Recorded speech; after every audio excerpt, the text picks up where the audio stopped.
말씀이 있어요. 이사야 7장 9절 후반에 보면 만일 너희가 굳게 믿지 아니하면 너희는 굳게 서지 못하리라. 자, 오늘 이제 본문의 이제 핵심되는 말씀입니다. 만일 너희가 굳게 믿지 아니하면 너희는 굳게 서지 못하리라. 이제 배경도 이제 말씀을 드릴 텐데요. 오늘 대한민국 가운데 주시는 동일한 말씀, 그 말씀이 아닌가 생각됩니다. 너희가 좀 하나님을 믿으면 하나님께서 너희와 함께 하시고 너희 나를 지켜주실 것이다. 하지만 아하스처럼 하나님께 징조를 구하지 않겠습니다. 불신앙이죠. 여기서 말하는 이 징조를 구하지 않겠다는 것은 불신앙입니다. 이미 아하스는 아수르에게 도와달라고 군사 원조를 취했죠. 동일하게 우리나라에 말씀하신 줄 믿습니다. 너희가 군사력을 믿느냐, 외교를 믿느냐, 너희는 하나님을 믿느냐? 우리가 물어보십니다. 우리 삶 가운데 하나님과 너는, 이 국가는 어떤 관계가 있느냐? 동일하게 우리에게 물어보십니다. 너희가 하나님을 믿지 않았은즉 너희에게 고통이 임할 것이다. 오늘 말씀 가운데서 그렇게 말씀하시고요. 유다, 너희는 많은 고통과 어려움에 처하게 될 것이다. 오늘 말씀을 통해서 그것을 우리에게 알려주십니다. 우리가 이 말씀 보면서 이 시대 배경도 이해하고 또 주님께서 우리에게 주신 말씀도 우리가 받아들이지만 더 나아가서 우리는 어떤 하나님을 믿는가, 이 대한민국과 하나님은 어떤 관계가 있는가, 우리는 무엇을 기도하고 있는가, 우리의 모습도 다시 한번 살펴보는 그런 시간이 될 수 있기를 원합니다. 자, 오늘 이제 이사야 7장 말씀을 이해하려면 시대적인 배경을 아는 것이 필요한데요. 아수르가 강대국으로 고대 근동 지역에서 부상을 했습니다. 굉장히 강력한데요. 조금 빈틈이 생겼던 그런 기간이 있어요. 조금 어려움에 처했던 기간이 있는데 그때 반아수르 동맹이 결성이 됩니다. 이 반아수르 동맹에 참가한 나라들이 어떤 나라인가 하면 아람은 시리아죠. 그렇게 생각하시면 좋겠고요. 아람, 또 북이스라엘, 에돔, 블레셋 이런 나라들이 반아수르 동맹에 참여를 했습니다. 근데 유다는 참여하지 않았습니다. 이 당시 유다의 왕이 아하스 왕이었는데요. 아하스는 반아수르 동맹에 참여하지 않았죠. 자, 유다가 반아수르 동맹에 참여하지 않자 아람, 그러니까 시리아죠. 시리아와 북이스라엘이 유다를 압박하고요. 끝내 자신들의 말을 듣지 않으니까 공격합니다. 하나님께서 말씀하시기를 이들이 유다를 이기지 못할 것이다. 이렇게 말씀을 하시는데요. 자, 1절 한번 보겠습니다. 1절 말씀입니다. 1절 보면 이렇게 말씀합니다. 우시아의 손자여 요담의 아들인 유다의 아하스 왕 때에 아람의 르신 왕과 르말리아의 아들 이스라엘의 베가 왕이 올라와서 예루살렘을 쳤으나 능히 이기지 못하니라. 자, 아하스 왕이 어떤 왕입니까? 아하스는요, 하나님을 믿던 왕이 아닙니다. 우상을 아주 극렬하게 섬겼던 왕이 아하스죠. 성전들의 우상의 제단을 만들어 놓고 우상 숭배를 하기도 했고요. 또 성전에 사람들이 들어가서 예배드리지 못하도록 그 문에 못을 박은 사람이기도 했고, 또 자신의 자식을 몰렉에게 불살라 바친 그런 사람이기도 했습니다. 유다의 역사 가운데서, 유다의 왕들 가운데서 이 몰렉에게 자신의 아들을 불살라서 바친 왕이 두 사람이 나오는데요. 그 한 사람이 아하스고 또 한 사람은 므낫세입니다. 이 두 사람이 아주 팽팽하게 악한 짓을 했다는 거죠. 이 정도로 아하스는 하나님을 믿는 사람이 아니고 우상을 극렬하게 섬기던 사람이었습니다. 아하스가 유다를 다스릴 때 반아수르 동맹을 결성한 아람과 북이스라엘이 유다를 침공을 하는데요. 이때가 주전 732년 경입니다. 연도는 조금씩 이제 학자마다 차이가 나는데요. 주전 732년이라고 생각을 하시고 말씀을 보시면 좋겠습니다. 1절에서 뭐라고 말씀합니까? 그 동맹한 사람들이 아람과 북이스라엘이 유다를 쳤지만 능히 이기지 못하리라 이렇게 말씀을 하십니다. 자, 이어서 2절에 보면 계속해서 이렇게 말씀합니다.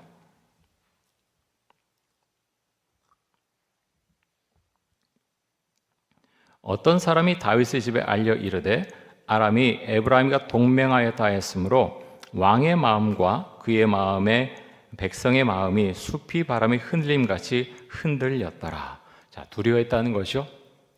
이제 아람과 북이스라엘 군대가 쳐들어오는 것으로 인해서 두려움과 불안함이 가득했다. 그래서 숲이 바람이 흔들리는 것처럼 흔들렸다라고 말씀합니다.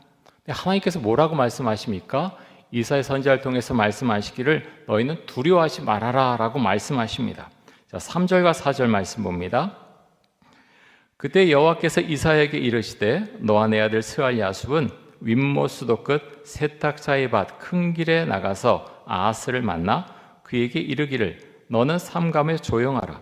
르신과 아람과 르말리아의 아들이 심히 노할지라도 이들은 연기난 두 부직갱이 그루터기에 불과하니 두려워하지 말며 낙심하지 말라. 자, 이사의 아들이 누군가요? 스알 야숲, 스알 야숲이라고 하는 이름의 아들이 나옵니다. 이 스알 야숲의 뜻은 남은 자가 돌아오리라, 남은 자가 돌아오리라라는 뜻을 갖고 있습니다. 지금 이제 이사야가 스알 야숲과 함께 아하스를 만나러 가는데요. 나이가 아주 스알 야숲은 어린 나이였을 것으로 보입니다. 근데 그가 갖는 이름 때문에 하나님께서 그를 데려가게 만드신 것으로 보이는데요. 남은 자가 돌아오리라. 자, 하나님의 말씀을 너희가 믿지 않았을 때 스알 야숲의 이름처럼 전쟁으로 인해서 많은 사람이 죽고 또 포로로 끌려가고 남은 자만, 오로지 남은 자만, 살아남은 자만 돌아올 것을 지금 상징적으로 하나님께서 말씀해 주시고 있는 것입니다. 자, 이사야가 어린 아들 스알 야숲과 함께 윗못 수도 끝 세탁자의 밭 큰 길로 갔다라고 했습니다. 여기서 이제 윗못 수도 끝 여기는 아마도 기온샘을 말하는 것으로 보입니다. 예루살렘에는 샘이 딱 하나 있다 그랬죠. 어떤 샘입니까? 기혼샘. 기혼샘이 있는데 지금 이것을 말하고 있는 이유는 여기서 아마도 전쟁을 위한 준비를 했던 것으로 보입니다. 기온샘은 예루살렘 성 밖에 있었죠. 그래서 거기서 물기를 끌어들이는 것입니다. 성 안으로. 그 공사를 하기 위해서 아하스가 지금 여기로 나와 있던 것으로 보이고요. 그렇게 공사하는 현장으로 이사야가 지금 아하스를 찾아간 것이죠. 이 공사는 아하스 때 마치지 못하고요. 언제 이 공사가 다 마쳐집니까? 히스기야 왕 때. 히스기야 왕 때 마쳐지죠. 그래서 지금 예루살렘에 가면은 그곳에 히스기야 터널이라고 하는 이름이 붙은 그 곳이 있습니다. 지하로 내려가서 직선거리는 300m가 좀 넘는데요. 꾸불꾸불 좀 들어갔기 때문에 533m라고 이제 그렇게 되어 있는데 그렇게 뚫었다는 거예요. 양쪽에서 이제 지하로 들어와서 만나게 되는 거죠.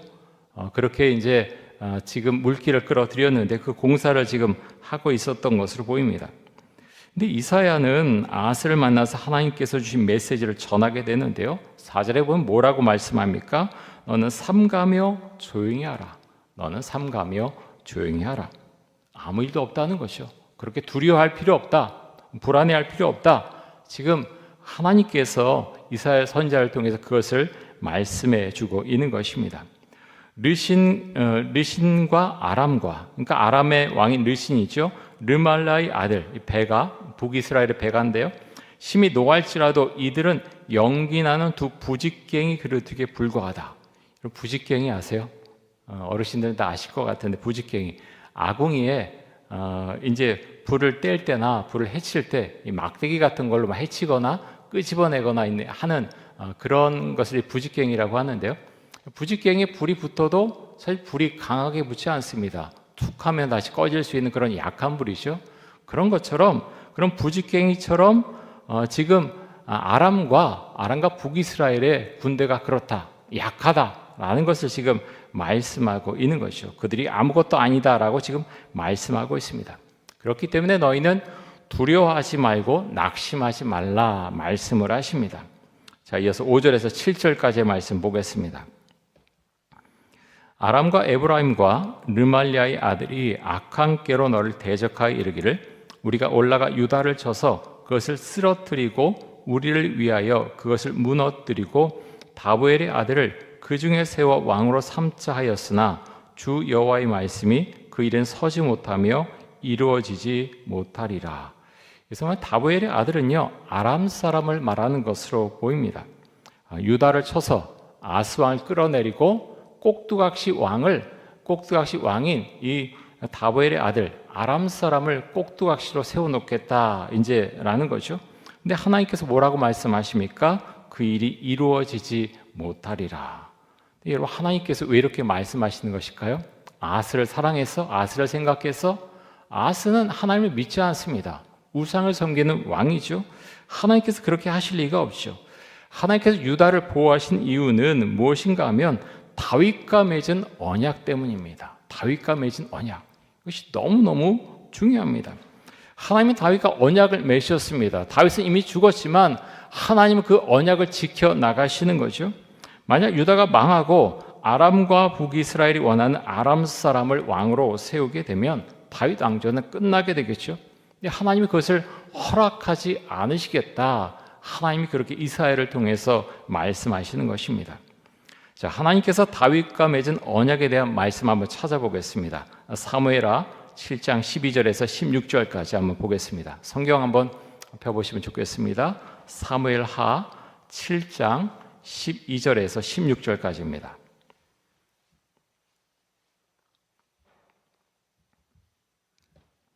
사무엘하 7장 12절에서 16절까지, 사무엘하 7장 12절에서 16절까지 우리 한번 같이 한번 읽겠습니다. 내 수완이 차서 내 조상들과 함께 누울 때 내가 내 몸에서 날 내 씨를 내 뒤에 세워 그의 나라를 견고하게 하리라. 그는 내 이름을 위하여 집을 건축할 것이요 나는 그의 나라 왕위를 영원히 견고하게 하리라. 나는 그에게 아버지가 되고 그는 내게 아들이 되리니 그가 만일 죄를 범하면 내가 사람의 매와 인생의 채찍으로 징계하려니와 내가 내 앞에서 물러나게 한 사울에게서 내 은총을 빼앗은 것처럼 그에게서 빼앗지는 아니하리라. 내 집과 내 나라가 내 앞에서 영원히 보존되고 내 왕위가 영원히 견고하리라 하셨다 하라. 자, 매를 들어서 칠지언정 사울처럼 그렇게 왕위를 그렇게 끊지 않겠다라고 말씀을 하십니다. 내 집과 내 나라가 내 앞에서 영원히 보존되고 내 왕위가 영원히 견고하리라. 이 약속을 해주셨단 말이죠. 그 약속을 하나님은 지켜 나가십니다. 그래서 지금 하나님께서 유다를 보호해 주시는 이유는 아스 때문이 아니고 다윗과의 약속 때문이다. 그것을 분명히 말씀하시는 것이죠. 우리가 이것을 기억하며 또 고백할 수 있기를 원합니다. 하나님은 언약의 하나님이시고요, 약속을 지키시는 하나님이십니다. 우리 개인적으로 말씀하신 것, 또 여러 사람들에게 말씀하신 것, 그것을 약속하셨다면 그 약속을 지켜나가는 하나님이심을 우리가 믿음으로 고백할 수 있기를 원합니다. 자, 이어서 8절과 9절 말씀 봅니다. 자, 이사야 7장 8절과 9절 말씀입니다. 대저 아람의 머리는 다메섹이요 다메섹의 머리는 르신이며 65년 내에 에브라임이 패망하여 다시는 나라를 이루지 못할 것이며 에브라임의 머리는 사마리아요 사마리아의 머리는 르말리아의 아들이니라. 만일 너희가 굳게 믿지 아니하면 너희는 굳게 서지 못하리라 하시니라. 자, 아람의 머리는, 그러니까 수도를 말하죠. 아람의 수도, 시리아의 수도가 어딘가 하면 다메섹이다라고 말씀하고 있고요. 다메섹의 머리, 그러니까 다메섹의 왕이 누굽니까? 르신이라고 하는 사람이고, 또 에브라임, 북이스라엘이죠. 북이스라엘의 수도는 사마리아고, 또 사마리아의 왕은 르말리의 아들인 베가입니다. 자, 베가가 북이스라엘에서 마지막에서 두 번째 왕이에요. 베가 다음에 호세아. 그때 다 나라가 망하거든요. 망할 날이 얼마 남지 않았습니다. 근데 유다의 수도가 어디입니까? 어디죠? 예루살렘이죠. 그러면 예루살렘, 유다의 왕은 누굽니까? 아스인가요? 성경은요, 그것을 말하고 있는 게 아니에요. 그러니까 아람의 왕이 르신이고 북이스라엘 왕이 베가인데 그러면 유다의 왕이 아스냐? 아니라는 거예요. 이사야는 지금 그것을 말씀하고 있는 것입니다. 유다의 왕이 누구냐? 하나님이시다. 하나님이시다. 그것을 이사야 선지자는 지금 전하고 있습니다. 유다의 왕이 하나님이시기 때문에 아람과 북이스라엘 군대가 공격해도 유다는 무너지지 않을 것이다 라고 분명한 메시지를 지금 전하고 있는 것이죠. 여러 하나의 조건이 있습니다. 그것이 무엇입니까? 믿음입니다. 만일 너희가 굳게 믿지 아니하면 너희는 굳게 서지 못하리라. 만일 너희가 굳게 믿지 아니하면 너희는 굳게 서지 못하리라. 하나님을 굳게 믿었을 때 이런 일들이 일어난다라고 말씀하는 거죠. 믿지 않으면 아무 일도 일어나지 않는다라고 말씀하고 있습니다. 그래서 이 말씀이 이루어진다는 것을 분명히 하기 위해서 이사야는 아하스 왕에게 징조를 구하라고 하죠. 하지만 아하스는 징조를 구하지 않습니다. 자, 10절에서 12절까지 말씀 봅니다.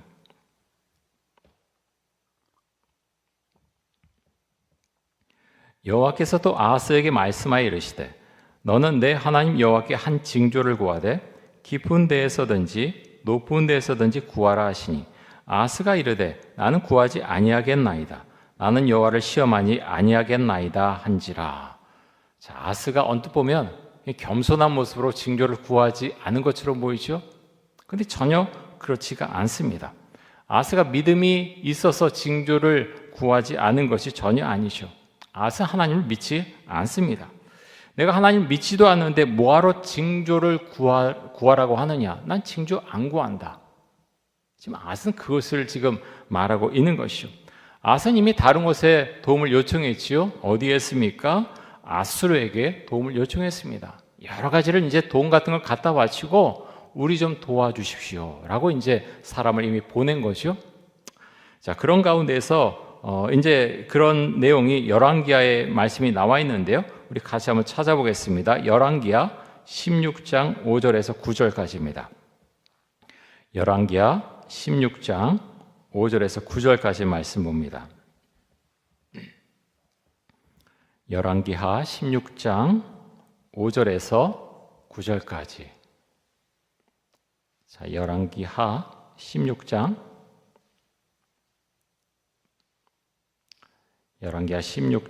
5절에서 9절까지 우리 같이 한번 읽겠습니다. 이때 아람의 왕 르신과 이스라엘의 왕 르말랴의 아들 베가가 예루살렘에 올라와서 싸우려 하여 아하스를 에워쌌으나 능히 이기지 못하니라. 당시에 아람의 왕 르신이 엘랏을 회복하여 아람에 돌리고 유다 사람을 엘랏에서 쫓아내었고 아람 사람이 엘랏에 이르러 거기에 거주하여 오늘까지 이르렀더라. 아하스가 아스로 왕 디글랏 빌레셀에게 사자를 보내 이르되 나는 왕의 신복이요 왕의 아들이라. 이제 아람 왕과 이스라엘 왕이 나를 치니 청하건대 올라와 그 손에서 나를 구원하소서 하고 아하스가 여호와의 성전과 왕궁 곳간에 있는 은금을 내어다가 아스루 왕에게 예물로 보냈더니 아스루 왕이 그 청을 듣고 곧 올라와서 다메섹을 쳐서 점령하여 그 백성을 사로잡아 기르로 옮기고 또 르신을 죽였더라. 자, 아하스가 이미 외교적으로 또 군사적으로 다 조치를 취했는데 뭘 예물로 보냈습니까? 여호와의 성전과 왕궁 곳간에 은금을 내어다가 아스루 왕에게 바쳤다는 거예요. 하나님을 믿지 않고 하나님께 기도하지 않고 그냥 하나님의 전에 있는 그것을 다 걷어다가 뜯어다가 그렇게 아스루 왕에게 바쳤다라는 것입니다. 여러분, 그래서 지금 아하스가 징조 구하는 것을 거절한 것은 정말 오만하고 무례한 거절이죠. 그래서 이 말씀 보면서 우리가 한번 생각해 보면 좋겠습니다. 우리는 어떤가? 우리나라는 어떤가? 내가 위기에 처했을 때 하나님께 기도하고 정말 주를 믿고 그렇게 매달려서 기도하면서 하나님의 인도하심을 구하는가?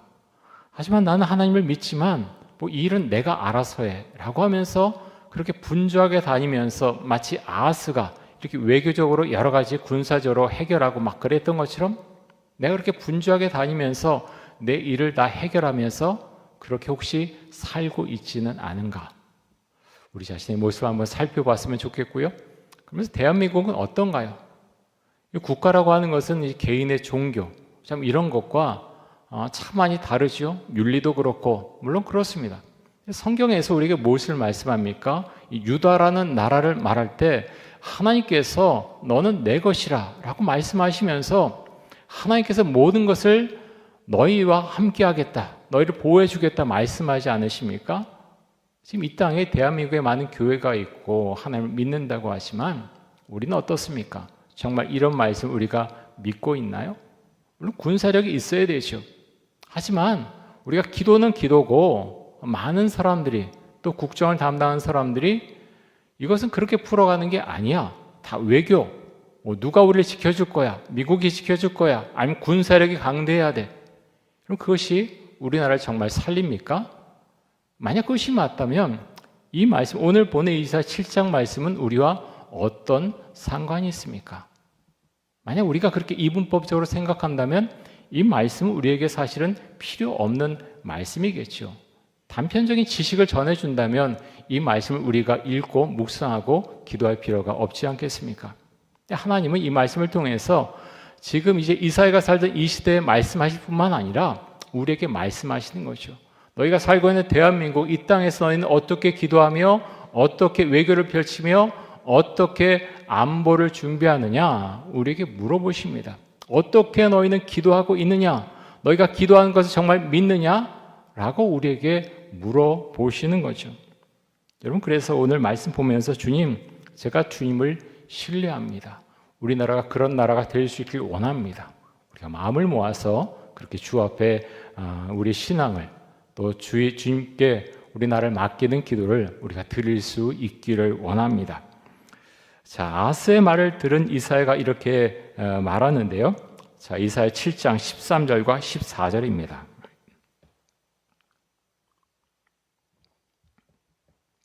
우리 13절과 14절 같이 한번 읽습니다.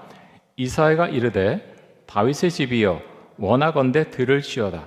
너희가 사람을 괴롭히고서 그것을 작은 일로 여겨 또 나의 하나님을 괴롭히려 하느냐. 그러므로 주께서 친히 징조를 너에게 주실 것이라. 보라, 처녀가 잉태하여 아들을 낳을 것이요 그의 이름을 임마누엘이라 하리라. 아멘. 자, 아스가 징조를 구하지 않자 하나님께서 친히 징조를 줄 것이다라고 말씀을 하시죠. 그 징조가 무엇입니까? 아주 유명한 말씀이죠. 보라, 처녀가 잉태하여 아들을 낳을 것이요 그의 이름을 임마누엘이라 하리라. 자, 이 말씀을 그대로 마태복음 1장에서 인용하고 있죠. 그래서 예수님의 탄생을 설명을 합니다. 그래서 이 말씀은 예수님과 연결된 말씀으로 보는 것이 맞습니다.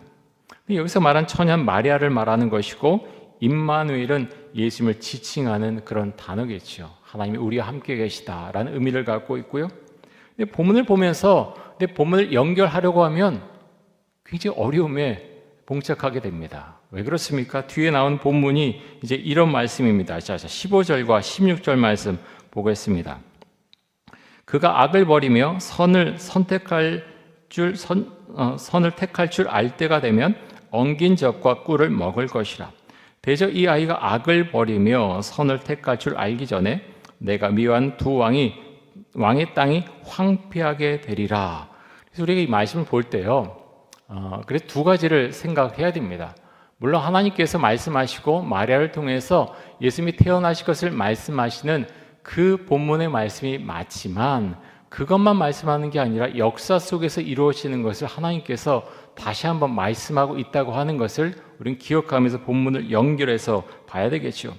자, 15절에 그가 악을 버리며 선을 택할 줄 알 때, 언제를 말합니까? 한 3살 내지 4살 정도를 말하는 것으로 보입니다. 자, 그때가 되면 이 몇 년 지나지 않았을 때죠. 그때가 되면 그가 엉긴 젖과 꿀을 먹을 것이다. 엉긴 젖은 버터라고 지금으로 이제 해석할 수가 있겠죠. 버터나 꿀을 먹게 될 것이다라고 말하고 있고요. 또 16절에도 또 이 아이가 악을 버리며 선을 택할 줄 알기 전에 어떤 일이 일어날 것이라고 말씀하고 있습니까? 내가 미워하는 두 왕의 땅이 황폐하게 되리라. 자, 미워하는 두 왕이 누굽니까? 아람의 르신 그리고 북이스라엘의 베가죠. 그렇죠? 그 두 왕이죠. 이 말씀처럼 아람은 아수르에 의해서 멸망을 당하게 되고 북이스라엘도 거의 멸망 직전까지 갔는데 조공받쳐서 조금 연장이 됩니다. 하지만 조금 더 지나서 주전 722년에 아수르에 의해서 북이스라엘도 멸망을 당하게 되죠. 그래서 여러분, 우리가 이 말씀을 볼 때 물론 마리아를 통해서 예수님이 태어나시는 그것을 예표하는 그런 말씀으로 받아들이는 것, 그것이 첫 번째고요. 하지만 두 번째는 여기 나오는 이 임마누엘은 어떤 사람의 아들일 것이다. 제가 이제 조금 그런 책들을 좀 보니까 두 가지로 주로 이야기를 합니다. 이사의 둘째 아들로 보는 것이 보다 맞다. 그렇게 보는 것이 가장 합리적이다라고 이제 말하고 있고요. 이사의 둘째 아들. 또 하나는 아하스의 아들이 아닌가 그렇게도 보고 있는데 그것보다는 이사의 둘째 아들로 보는 것이 좀 더 나은 해석이 아닐까 그렇게 봅니다. 그래서 여러분 그 정도 그냥 기억하시고요. 이 본문은 그래서 첫 번째는 예수님의 탄생을 예표하는 그런 말씀이다라고 기억을 하시고, 두 번째는 역사적으로 보면은 아마 이사의 둘째 아들이 아니었을까, 무조건 그렇다라는 것은 아니고요. 그것이 가장 가까운 접근이다라는 거죠. 성서학자들이 그렇게 지금 해설하고 있고, 거기에 의해서 보면은 꼭 이사의 아들이 아니더라도 어떤 사람의 아들일 때 이 본문이 역사적으로 해석이 되어지는 것이죠. 자, 그 정도 하고 자 다음으로 넘어가겠습니다. 자, 17절 말씀을 보겠습니다. 여호와께서 에브라임이 유다를 떠날 때부터 당하여 보지 못한 날을 너와 내 백성과 내 아버지 집에 임하게 하시리니 곧 아수르 왕이 오는 날이니라. 자, 지금 무엇을 말씀하고 있습니까? 자, 아람과 북이스라엘 하나님이 막아주실 것이다 말했는데 믿지 않았죠. 믿지 않은 대가로 무엇을 말씀하십니까? 유다도 엄청난 피해를 보게 될 것이다 지금 말씀하고 있습니다. 왜 피해를 봅니까? 아스와 유다 백성이 하나님을 믿지 않았기 때문에 피해를 보고 너희들이 많은 어려움을 겪게 될 것이다 지금 말씀하고 있는 것입니다. 벌을 하나님께서 내리신다는 거죠. 자, 이어서 18절과 19절 말씀 봅니다.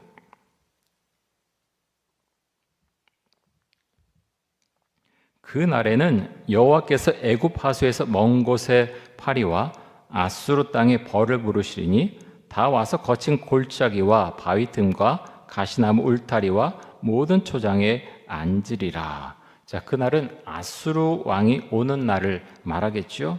하나님께서 유다를 심판하시는 날을 의미합니다. 자, 그날에 누가 옵니까? 애굽의 파리와 아수의 벌을 부르실 것이다. 다시 말해서 애굽과 아수르의 군대가 유다를 칠 것이다. 그것을 말씀하고 있는 거죠. 자, 여기서 그날은요, 가장 큰 건 히스기야 때 아수르가 주전 701년에 유다를 침공하죠. 그래서 예루살렘을 제외한 거의 모든 성읍들이 다 함락이 됩니다. 아주 초토화되죠. 그때를 가리키는 것이 가장 큰 거라고 이제 생각이 되고요. 꼭 그것만 가리키는 것이 아니고 여러 가지 또 정황 가운데서 많은 아수르에서 고통을 당하는 여러 때를 함께 지칭하는 것으로 보입니다. 자, 이어서 20절에서 22절까지 말씀 보겠습니다. 그 날에는 주께서 하수 저쪽에서 세내온 삭도 곧 아수르 왕으로 내 백성의 머리털과 발털을 미실 것이요 수염도 깎으시리라. 그날에는 사람이 한 어린 암소와 두 양을 기르리니 그것들이 내는 젖이 많으므로 엉긴 젖을 먹을 것이라. 그 땅 가운데 남아있는 자는 엉긴 젖과 꿀을 먹으리라. 자, 아수르 왕이 유다 백성의 머리털과 발털을 밀고 수염을 깎는다 이렇게 말씀하고 있습니다. 이 말씀은 유다 백성이 아수르 왕에게 수치와 모멸을 당하게 될 것이다 그것을 말하고 있는 거죠.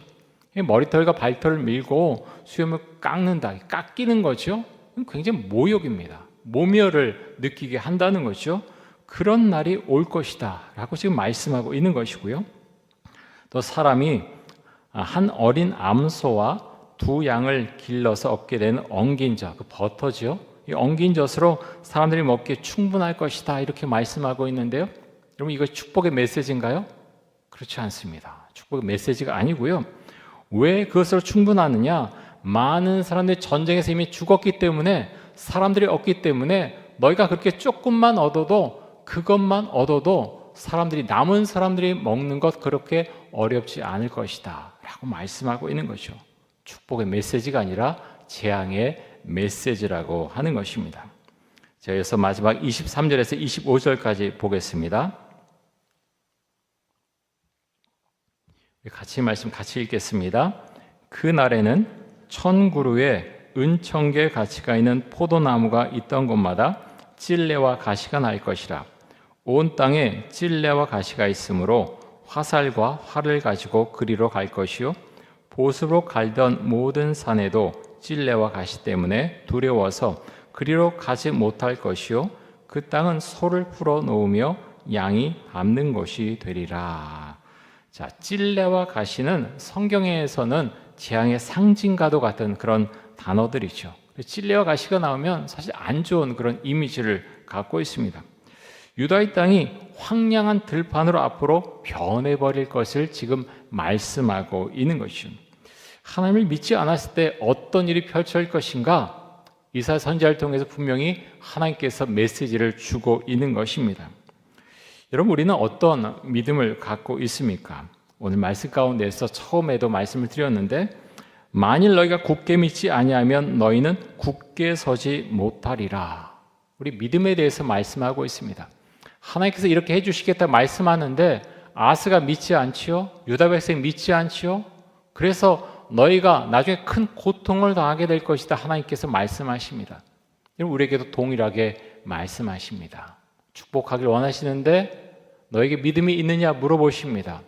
주님 믿습니다 라고 하면은 그것이 복과 은혜로 오지만 그것이 뭐 가능키나 합니까? 그것을 나보러 믿으라는 말입니까?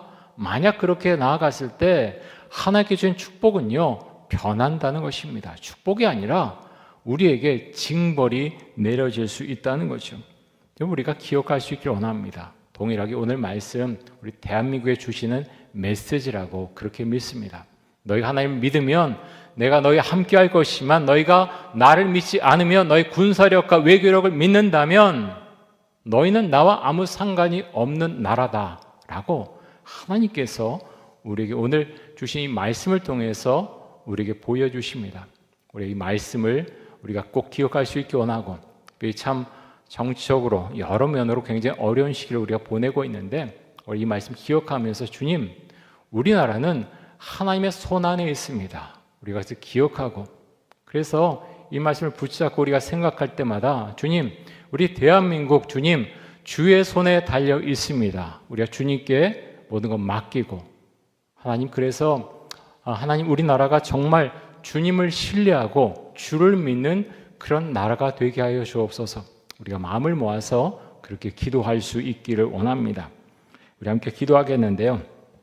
기도 제목 드리고 한 5분 정도 같이 한번 기도하겠습니다. 두려워하지 말고 낙심하지 않게 하여 주옵소서. 하나님을 굳게 믿고 마음이 흔들리지 않게 하여 주옵소서. 우리나라를 하나님께서 보호해 주실 것을 믿고 우리의 믿음을 주님께 고백하고 주님을 더 많이 의지하게 하여 주옵소서. 대한민국이 하나님만을 의지하는 나라가 되게 하여 주옵소서. 이 나라의 정치와 경제 안보가 흔들리지 않게 하여 주옵소서. 우리 주여 한번 외치고 한 5분 정도 같이 한번 기도하겠습니다. 주여! 사랑의 주님, 오늘 이사야 7장 말씀을 우리가 살펴보았습니다. 하나님 아버지, 남유다는 굉장히 어려운 상황 가운데 있습니다. 아람과 또 북이스라엘 연합해서 하나님 이 나라를 치러 왔습니다. 하나님께서 그들과 함께 하시겠다고 말씀하셨지만 아스와 유다 백성은 믿지 않았습니다.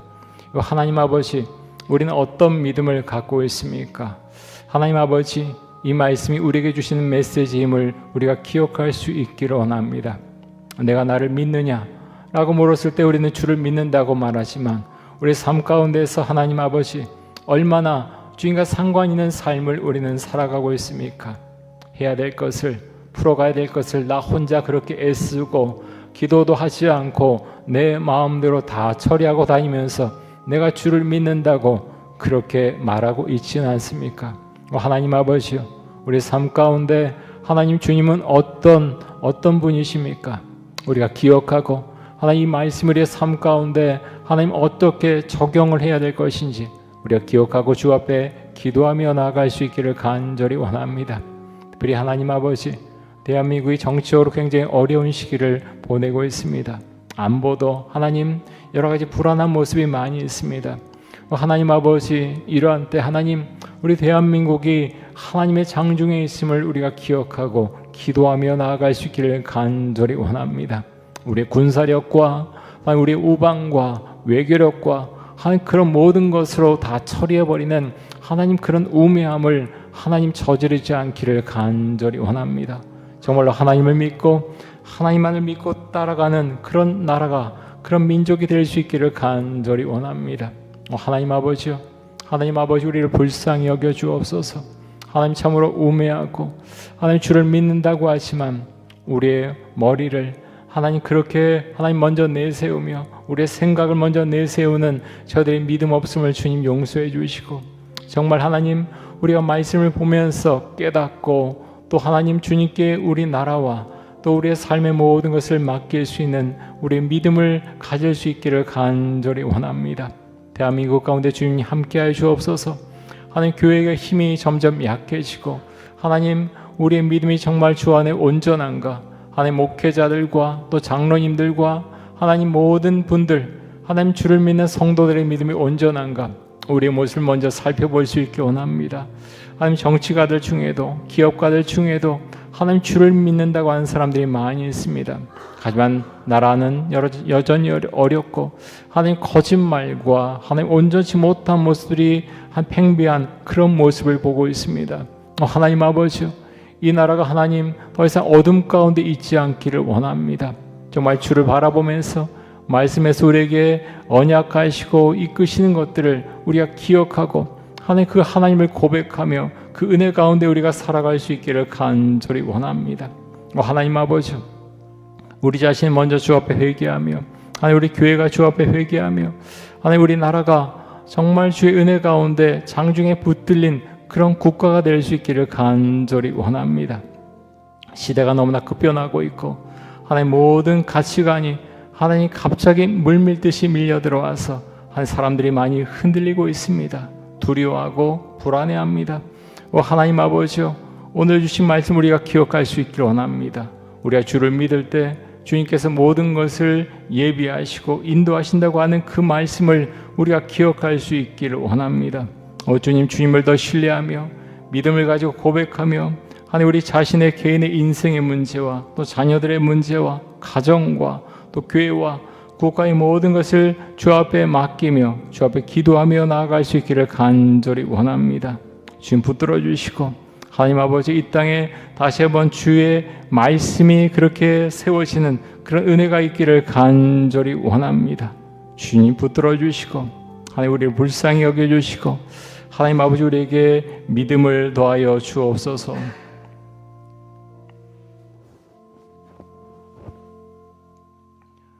사랑의 주님 감사합니다. 오늘 이사야 7장 말씀을 통해 주신 말씀을 우리가 기억할 수 있기를 원합니다. 하나님, 아하스와 유다 백성이 그 믿음 없음을 주 앞에 나타낸 하나님 그 어리석음을 우리가 기억할 수 있기 원합니다. 우리는 그렇지 않기를 원하며 정말 주를 믿을 때 주께서 나의 삶 가운데 또 대한민국 가운데 행하실 일을 기대하며 정말 주를 신뢰하며 살아갈 수 있기를 간절히 원합니다. 우리에게 믿음을 주옵소서. 믿음대로 살아갈 수 있도록 하여 주옵소서. 주님의 말씀에 순종하는 성도들이 되게 하여 주옵소서.